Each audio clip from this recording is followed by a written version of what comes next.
महंगाई कोई नहीं है। आप बताइए कौन कह रहा है महंगाई है? कहाँ महंगाई है? अभी डीजल पे जो है 12 रुपये लीटर और पेट्रोल पे 12 रुपये लीटर दाम घटा दिया है हमारी सरकार ने। उनके पास केवल बौखलाहट बौखलाहट बची है और वो केवल और केवल हिंदू मुस्लिम की राजनीति कर रहा है, सांप्रदायिकता की राजनीति कर रहा है। उन्होंने आज तक जितने भी काम करे हैं उनका कोई मुझे विकास बता दो। उन्होंने कौन सी सड़क बनवाई, उन्होंने कौन से क्षेत्र में काम करे? उन्होंने केवल अपना घर और अपना विकास करने का काम किया है। टाटा समाज का बहुत अत्यधिक वोट हमको मिलने वाला है। हमारे साथ मुसलमान भाई कंधे से कंधा मिला के हैं।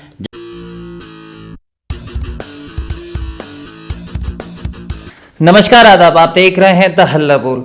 देश का सबसे बड़ा सूबा उत्तर प्रदेश अपने सबसे बड़े महापर्व यानी कि विधानसभा चुनाव को लेकर तैयार हो रहा है। सत्ता पर काबिज बीजेपी है, तो बीजेपी को हटाने के लिए समाजवादी पार्टी से लेकर बहुजन समाज पार्टी अपनी पूरी कोशिश कर रही है। बीजेपी 2017 के नतीजों को इस 2022 के चुनाव में दोहराने की बात कर रही है, तो वहीं समाजवादी पार्टी 400 सीटें जीतकर बीजेपी को सत्ता से बेदखल करने की बात कर रही है। इसी पर मेरे साथ बातचीत करने के लिए मौजूद हैं भाजपा के वरिष्ठ नेता व संभल विधानसभा से बीजेपी के संभावित प्रत्याशी कपिल सिंघल साहब। कपिल साहब, पहला सवाल मेरा यही था कि कोविड महामारी हो, महंगाई हो, इन मुद्दों के सामने किस तरीके से 2017 के नतीजे दोहराएगी बीजेपी? हमारी सरकार ने, माननीय मोदी जी ने हमारे देश में कोरोना काल में 100 करोड़ लोगों को फ्री में वैक्सीन का जो टीका लगवाया है, उसके लिए हम अपने मोदी जी को धन्यवाद देना चाहते हैं। उन्होंने हमारे देश में हिंदू मुसलमान जितने भी सर्व जाति समाज के लोग हैं सबको निःशुल्क वैक्सीन का टीका लगाने का काम किया है। लेकिन महंगाई तो एक समस्या है ना उत्तर प्रदेश में। महंगाई का कोई ऐसा विशेष नहीं है। हमारी सरकार जो कोरोना में बेरोजगार हो गए थे उनको मार्च माह तक महीने में 2 बार मुफ्त राशन देने का काम कर रही है। उनके परिवार को पालन पोषण और खाने का जो है काम कर रही है। हमारी सरकार बिना किसी भेदभाव के काम कर रही है।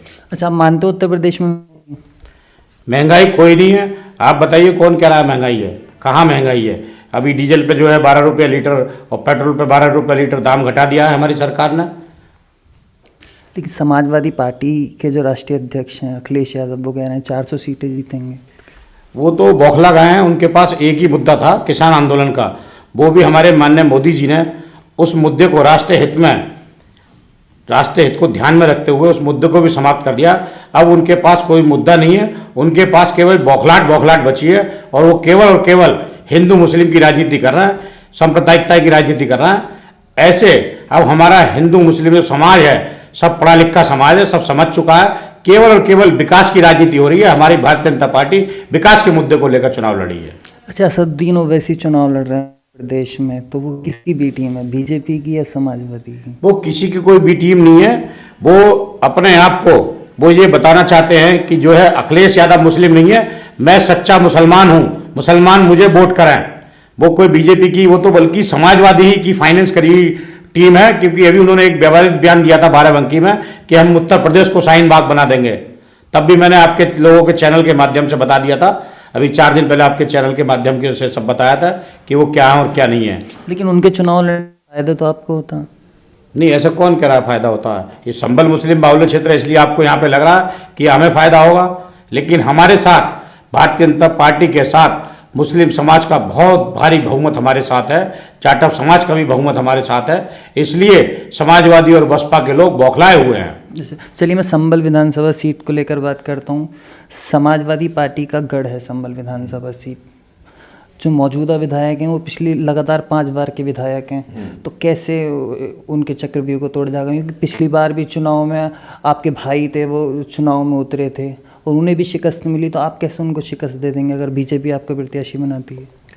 देखिए, ऐसा है, जो पहले हमारी सरकारें थीं उन्होंने भेदभाव की राजनीति करी। हमारी सरकार ने आवास देने का काम, शौचालय देने का काम, बिजली विद्युत कनेक्शन देने का काम, और हमारी सरकार में अगर सरकार भारतीय जनता पार्टी हमको टिकट देती है तो हम संभल में विकास की गंगा बहाएंगे। यहाँ पे एक बड़ी यूनिवर्सिटी खुलवाएंगे, एक मेडिकल कॉलेज खुलवाएंगे।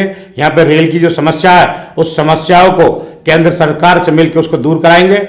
और यहाँ पे पेयजल की जो व्यवस्था है, और यहाँ सबसे बड़ी व्यवस्था जो खराब है रोडवे अड्डे की है।